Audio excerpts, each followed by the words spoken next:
Hello साथियों, welcome back to my YouTube channel. तो कैसे हो आप सब? आई होप आप सब अच्छे होंगे। दोस्तों, आज की ये क्लास यूपी टेट से रिलेटेड है। जैसे कि आपने थंबनेल देख लिया होगा, तो आज हम करेंगे यूपी टेट 2018 का प्रीवियस ईयर पेपर। और इस क्लास में हम हिंदी वाले पार्ट का जो 30 क्वेश्चन है उनको सॉल्व करेंगे। तो आप लोग वीडियो को पूरा देखिएगा और वीडियो अच्छी लगे तो लाइक से ज़रूर कीजिएगा। तो चलिए क्लास को स्टार्ट करते हैं। ये पेपर 1 है, यानी कि 1 to 5 के लिए पेपर 1। उसके अंदर हिंदी का जो भाग है उसे हम हल करेंगे। देखिएगा, हिंदी वाला जो पार्ट है वो यहाँ से स्टार्ट होता है। इसको मैं जूम कर दूँ जिससे आप अच्छे से क्वेश्चन को देख सकें।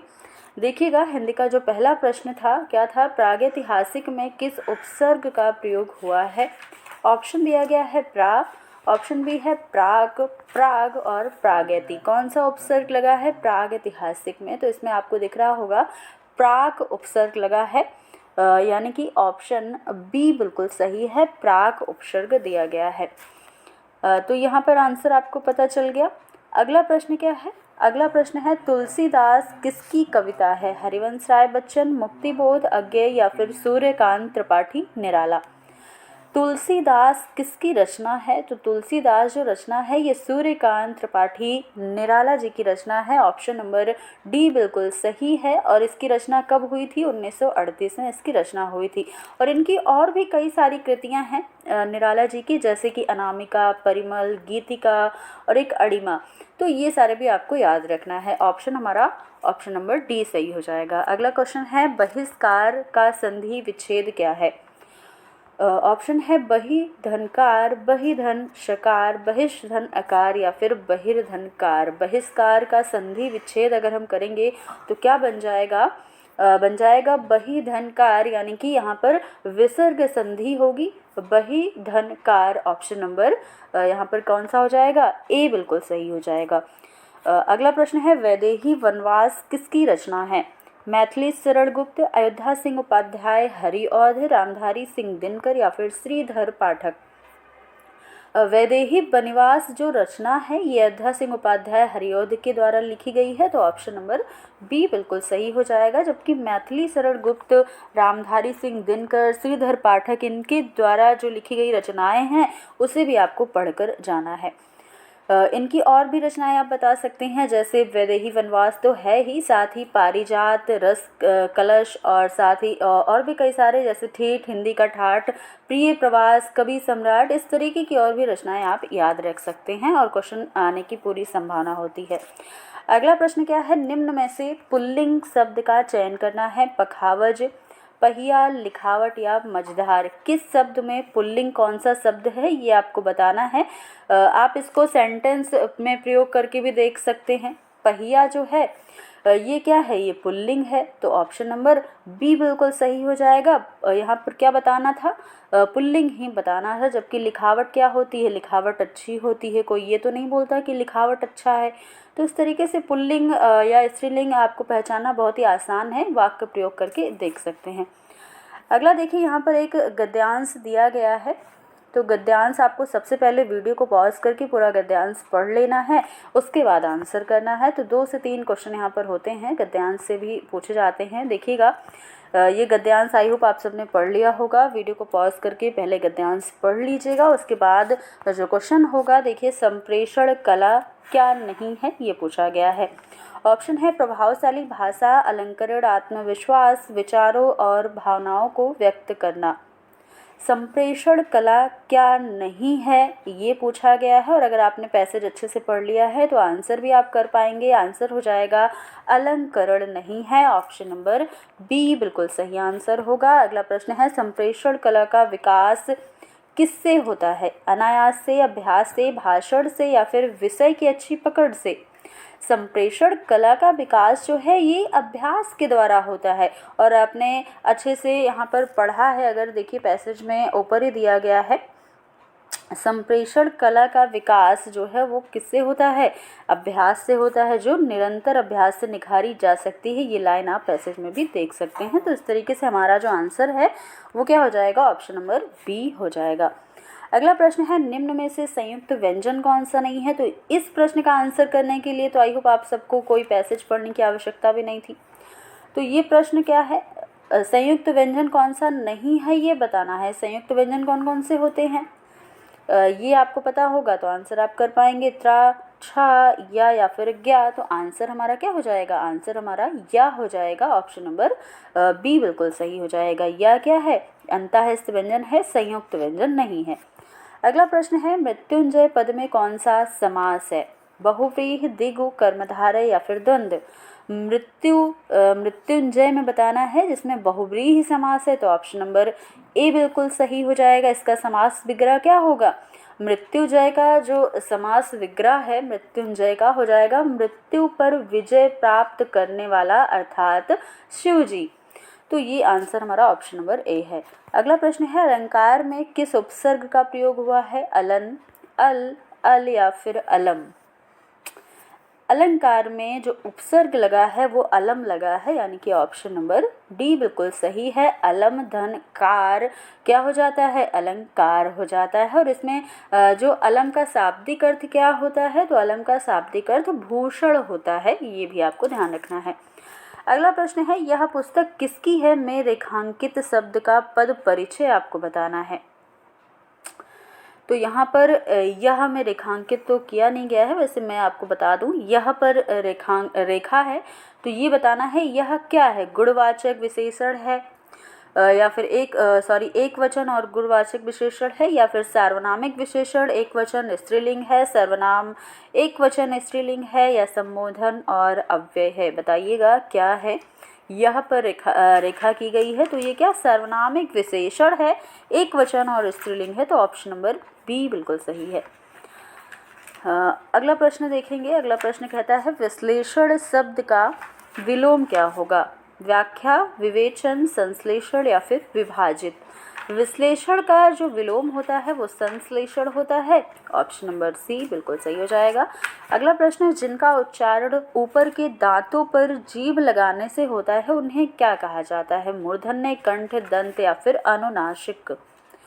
ऊपर आप बोल कर भी देख सकते हैं, जिन ध्वनियों का उच्चारण हम ऊपर के दांतों पर जीभ लगाकर बोलते हैं उन्हें दंत ध्वनियाँ कहा जाता है। जैसे आप बोलेंगे ता, थ, द, ध, न, तो सारा जो वर्ड है ता, था, ये सब हम जब बोलते हैं तो हमारी जीभ ऊपर के दांतों में लगती है, इस प्रकार से इसे दंत ध्वनियाँ बोलते हैं। ऑप्शन नंबर सी बिल्कुल सही है।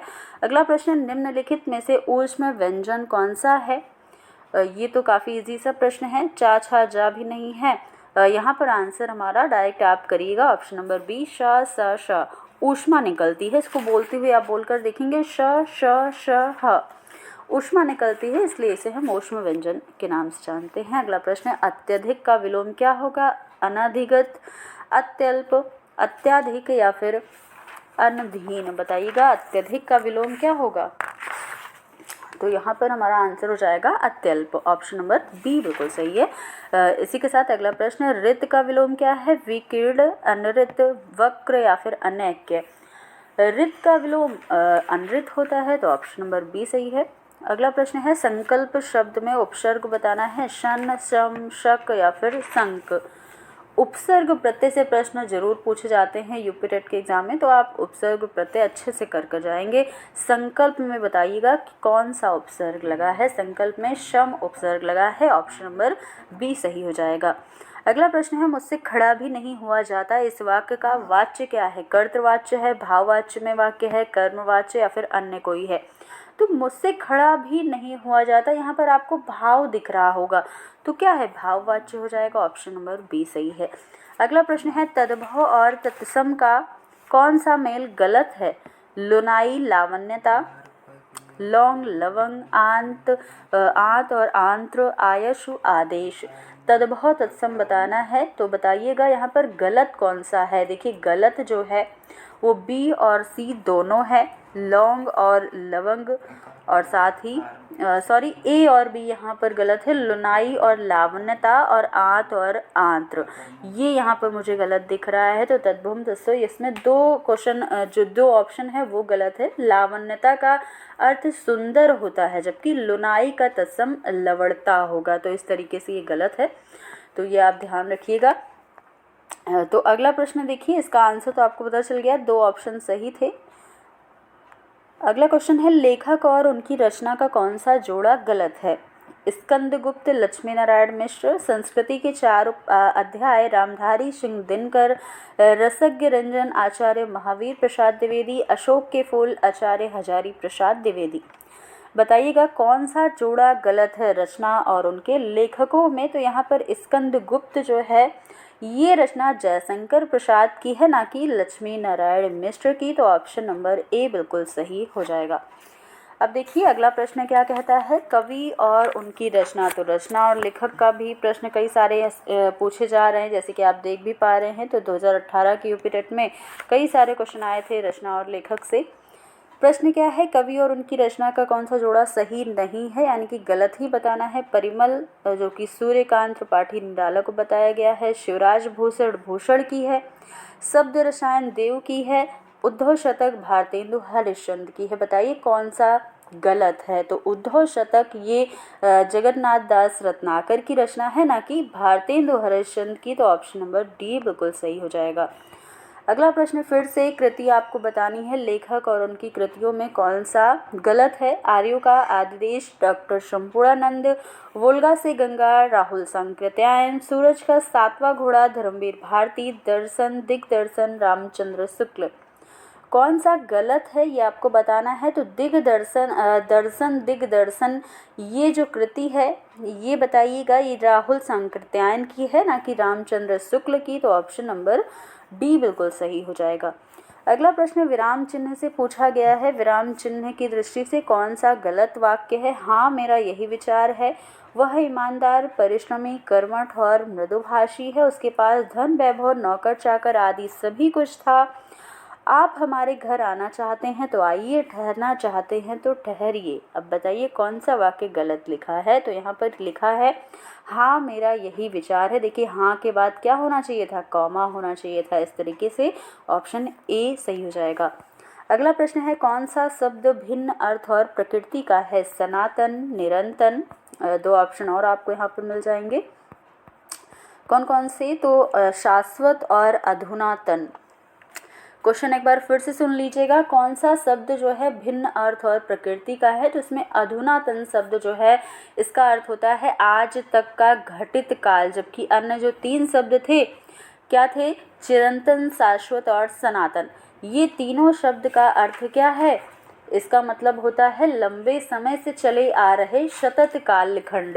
तो इस तरीके से ऑप्शन नंबर डी बिल्कुल अलग था तीनों से। ऑप्शन नंबर डी सही हो जाएगा। अगला प्रश्न, अर्वाचीन शब्द का विलोम क्या है? अधुनातन, प्राचीन, अद्यतन या फिर सनातन। अर्वाचीन का विलोम प्राचीन होता है। ऑप्शन नंबर बी सही हो जाएगा। व्याकरण की दृष्टि से कौन सा शब्द अशुद्ध है? विभीषण, विरहड़ी, ग्रहणी या जगदगुरु। बताइएगा। तो विरहड़ी जो लिखा है वो गलत लिखा है, विरहिड़ी होता है। क्या होता है? विरहिड़ी होता है। हा पे छोड़ी की मात्रा होती है। इस तरीके से ऑप्शन नंबर बी जो है ये अशुद्ध रूप से लिखा गया है।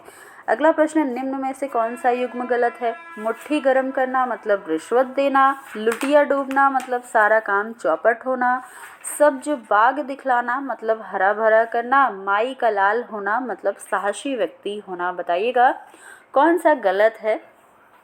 तो यहाँ पर सब्ज बाग दिखलाना का मतलब होता है लालच देकर बहकाना, ना कि हरा भरा करना। तो ऑप्शन नंबर सी सही हो जाएगा। अगला प्रश्न, मेरी भव बाधा हरो राधा नागर सोए, जातन की झाई परे श्याम हरित दुति होए, उपयुक्त दोहे में कौन सा अलंकार है? बताइएगा। ये जो पंक्तियां हैं इनमें कौन सा अलंकार है? श्लेष, अनियोक्ति, यमक या फिर रूपक। तो यहाँ पर हमारा जो आंसर है वो क्या हो जाएगा? यहाँ आंसर हो जाएगा श्लेष और रूपक, दोनों उत्तर सही है। श्लेष और रूपक यानी कि ए और डी इसमें दोनों सही हो जाएगा। बिहारी का जो दोहा है ये श्लेष और रूपक अलंकार का सर्वश्रेष्ठ उदाहरण भी है। और श्लेष अलंकार के अंतर क्या होता है?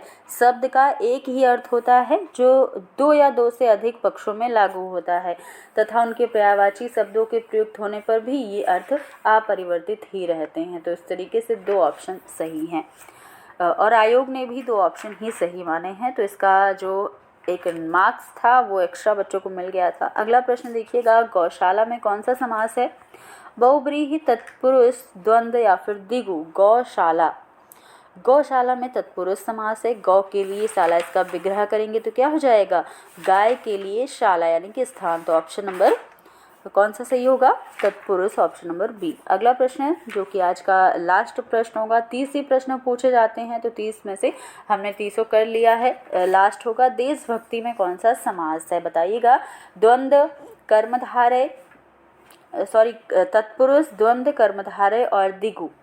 देशभक्ति में तत्पुरुष समास होगा, ऑप्शन नंबर ए सही होगा। इसका विग्रह करेंगे तो क्या हो जाएगा, देश की भक्ति, इस तरीके से, या फिर देश के लिए भक्ति भी कह सकते हैं। दोनों में तत्पुरुष समास ही होगा, जैसे भी आप इसका विग्रह करेंगे। तो ऑप्शन नंबर ए बिल्कुल सही है। तो दोस्तों ये हमारा 30 प्रश्न हमने हल कर लिया है। आपको कैसा लगा और कितने क्वेश्चन आपने सॉल्व किए, कितना आंसर आपने दिया, तो ये सब आप कमेंट बॉक्स में बता सकते हैं। और क्लास अच्छी लगे तो लाइक शेयर कर देना है।